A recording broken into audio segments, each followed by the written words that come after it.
Buenos días, buenas tardes o buenas noches, dependiendo del horario que nos estés viendo. Somos estudiantes de la carrera de Relaciones Industriales de la Facultad de Ciencias Económicas y Sociales de la Universidad de Carabobo.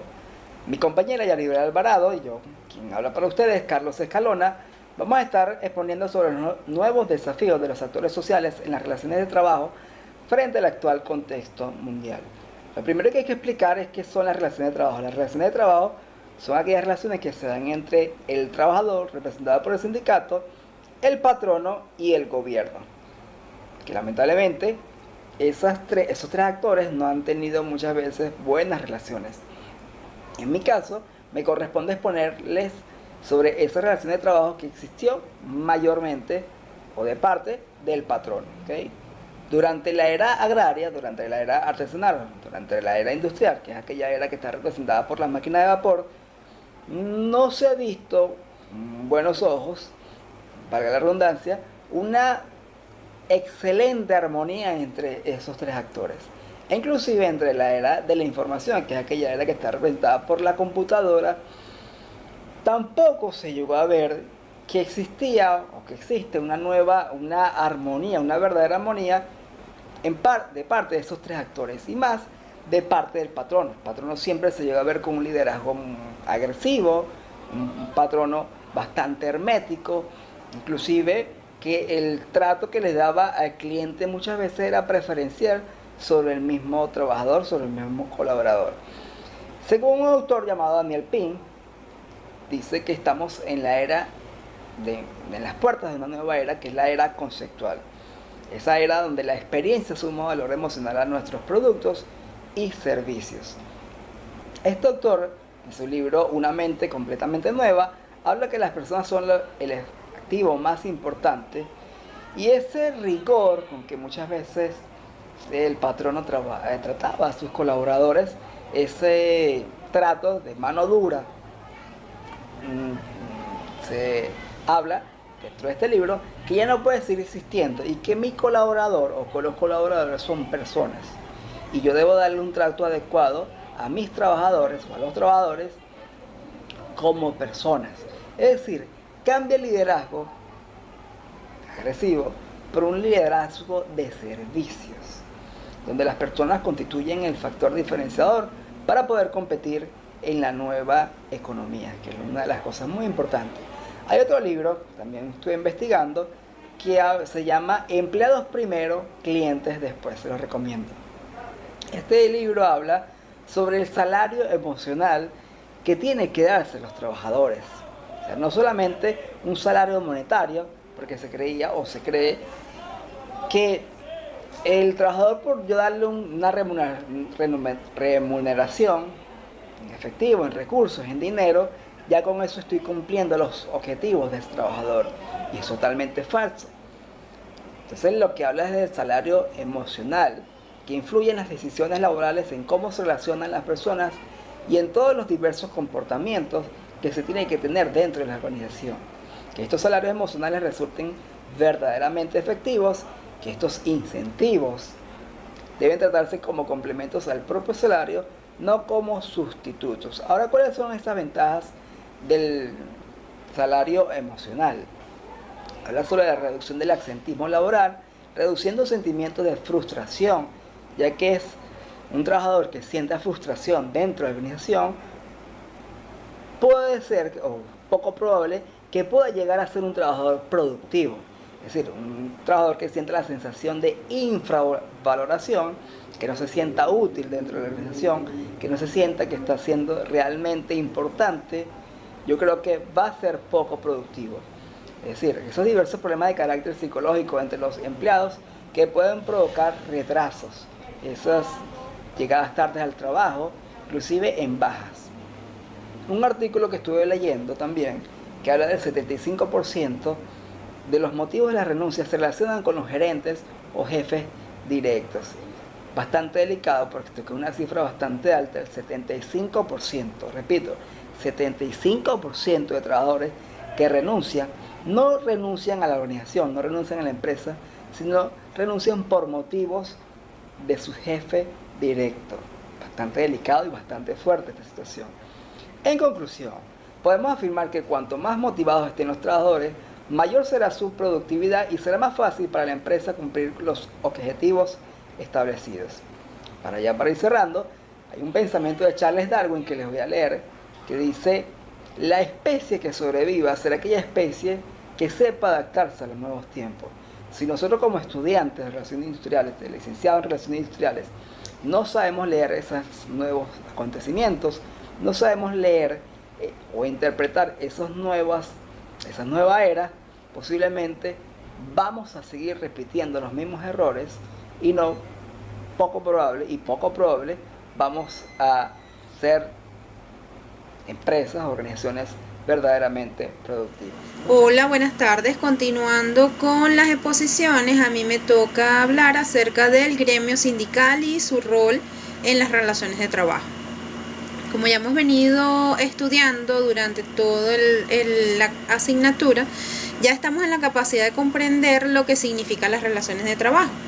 Y es el vínculo existente entre una persona como trabajador, otra persona que bien puede ser natural o jurídica, y es el empleador, y actuando también el Estado, el cual funciona como veedor de que se cumpla la normativa para que se lleve a cabo esta relación entre trabajador y empleador. De las relaciones laborales surge una forma de asociación entre los trabajadores con el fin común de salvaguardar o exigir que se cumplan los derechos laborales adquiridos. En el artículo 89 de la Constitución de la República Bolivariana de Venezuela están varios de los beneficios adquiridos. Entre ellos está la irrenunciabilidad a los derechos, que es tan importante, la primacía de la realidad sobre las formas, la ley más favorable al trabajador, que se trata de que si, por ejemplo, en la Constitución dice que las vacaciones son 15 días, pero en una convención colectiva de una empresa me indica que tengo 20 días o hasta 21 días hábiles de vacaciones, se cumple la que es más favorable al trabajador, y por supuesto serían las vacaciones con 21 días. También en los artículos cercanos al artículo 89 están otros beneficios referidos al salario. Estas formas de asociación son los sindicatos y aparece a finales de los años 60 y comienzo de los años 70, en donde Venezuela se veía a los trabajadores formando este tipo de asociaciones para discutir los beneficios de salario, los beneficios sociales y otros que derivan de la relación de trabajo. En algún momento se entendió que los sindicatos solo discutían salarios, y realmente no es solo el derecho al salario, sino las condiciones de trabajo. Por eso es que más adelante se conforman los gremios y surge Fedecámara, Conindustria, CTB, entre otros, que se representaban, o que estas asociaciones o estos gremios sindicales representaban a la coalición de varias empresas para establecer así discusiones de estos beneficios. Es por eso que devienen luego las convenciones colectivas para hacer más sólidas las defensas a los trabajadores y sus puntos de vista ante sus derechos adquiridos. Para darle apoyo jurídico a los trabajadores, ya que son considerados débiles jurídicos. ¿Por qué débiles jurídicos? Porque tienen que prestar un servicio a cambio de un salario, por supuesto, pero a cuenta de un tercero que se beneficia económicamente. Todo esto mediante la Ley Orgánica del Trabajo, Trabajador y Trabajadora y otras normativas. Es donde juega el papel principal los sindicatos de trabajadores, porque son ellos los que se sientan a dialogar con los empleadores para lograr los beneficios que deben ir siempre mejorando. Es el actuar de los sindicatos que en los últimos tiempos ha logrado la disminución en la jornada laboral, creación de varios turnos de trabajo para las empresas, sobre todo las manufactureras o productoras que no pueden parar sus máquinas. Y es fundamental la participación de los sindicatos en el panorama actual, tomando en cuenta lo que ha sucedido con la llegada de la pandemia, y no solo eso, sino a nivel de evolución tecnológica. Los sindicatos siempre han jugado un papel muy importante en la implementación de las nuevas tecnologías dentro de las empresas.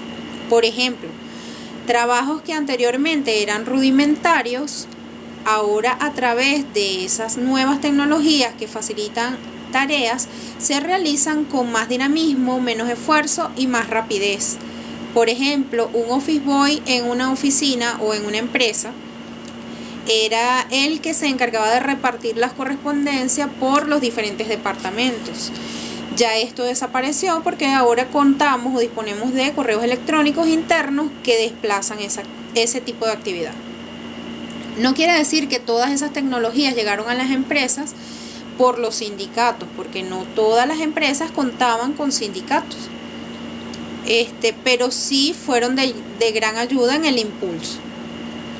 Los sindicatos en los años 50 hasta los 90 y principios del milenio eran conformados por las empresas. Esto es un error o era un error, ya que deberían nacer y ser escogidos más bien por los trabajadores. Ya que las empresas escogían a dedos a esos conformaban escogiendo a dedos a los integrantes de esos sindicatos, ¿verdad?, a su beneficio. ¿Qué quiere decir esto? Que sí existía el sindicato, pero era un sindicato patronal, y los sindicatos patronales actuaban a favor del empleador y no del trabajador, como es lo correcto. Después de eso se hicieron los sindicatos a través de elecciones, entonces ahora los trabajadores participan en la elección de sus sindicatos, que los van a representar y sí van a discutir a beneficio de los trabajadores y no de las empresas como se hacía anteriormente. En la Ley Orgánica del Trabajo, Trabajador y Trabajadora se establece una protección legal para estos líderes sindicales. ¿Por qué? Porque pudieran ellos en estas negociaciones o en estas discusiones tener ciertos roces con los empleadores. Entonces es por eso que mientras dure el periodo en el cual formen parte del sindicato, estos líderes no pueden ser ni despedidos, ni desmejorados, ni trasladados a sus puestos de trabajo. Esta inamovilidad, aunque también viene de decretos presidenciales, que por cierto el último tiene vigencia hasta diciembre del 2022, ninguno podemos ser despedidos. Esto es más que por protección al beneficio del trabajador, es por ideologías políticas y por algún crédito político que se busca, y no por lo que se debe. A partir del año 2017 aproximadamente se crean consejos productivos de trabajadores, los cuales se creyeron que eran sindicatos paralelos, pero no es así, ya que estos se enfocaban en la actividad productiva de la empresa más que todo, y no cumplían las mismas funciones que los sindicatos, pero en algún momento tendían a confundirlos. En la actualidad, con todo lo que hemos vivido, todo lo que ha sucedido, todo lo que hemos tenido que evolucionar, sin siquiera pensarlo, ninguno se imaginaba que iba a pasar todo esto, y esto hablando a nivel mundial. Yo opino que los sindicatos no están realizando una función contralora o de discusión constante de los derechos adquiridos o por adquirir de los trabajadores. Entonces, es necesario revisar cómo están funcionando, entendiendo además que a través de sentencia del Tribunal Supremo de Justicia se prohibió la elección de todo este tipo de figuras sindicales, y por lo tanto en las organizaciones se mantiene la misma figura sindical inamovible, ya que no se puede realizar elecciones de nuevos cargos.